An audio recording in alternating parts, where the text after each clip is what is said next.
Today, I want to talk to you about returning to the office mandates.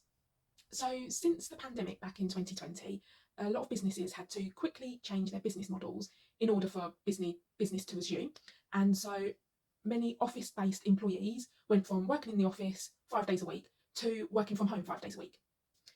But a lot of big corporations have been requesting employees to either return to the office partially or full time. Now, some of you may know my situation, but I used to work in the office 5 days a week before the pandemic. And since the pandemic, I have worked fully remotely from home 5 days a week. And on average, I probably go into the office about 3 times a year. And that's usually when we are meeting together and going out for a meal after work. So before the pandemic, I worked for the same organisation for 4 years. So I had built those relationships and I knew what I was doing at work. I still know what I'm doing. I've been able to progress since working remotely as well. But I appreciate that I fully was immersed within my HR team. But working fully remotely has also allowed me to relocate from one part of the country to another part of the country and still stay at the same company.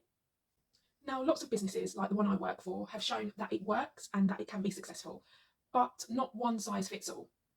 Now, just going into a bit more about my personal experience, I naturally work quite well independently. I'm quite self motivated. So I suppose working from home naturally works quite well for me.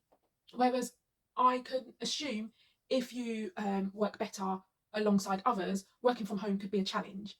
Now, what I did find a struggle in the pandemic was the lack of communication with anybody. Now, obviously, we're not in a pandemic anymore, so I don't struggle with that, but I definitely struggled with that in 2020 and 2021.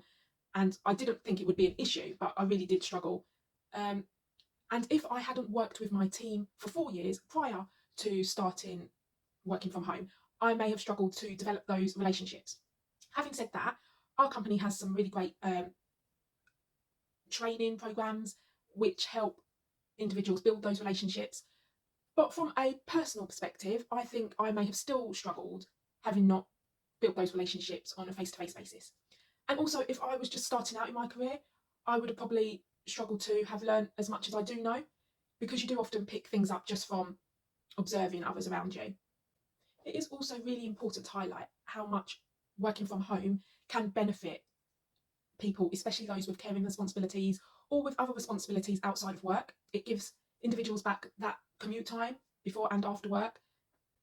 So, as you can see, there are benefits and drawbacks from being fully remote or fully back in the office.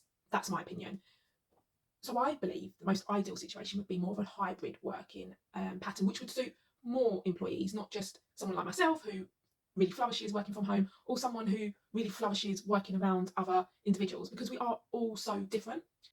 I actually do have the opportunity to go into the office more, but I have taken the decision to work fully remotely because I relocated very far from my office. But we do actually operate a hybrid working format, and the individual gets to choose whether they work from the office or whether they work from home, unless you're on an office-based contract like myself.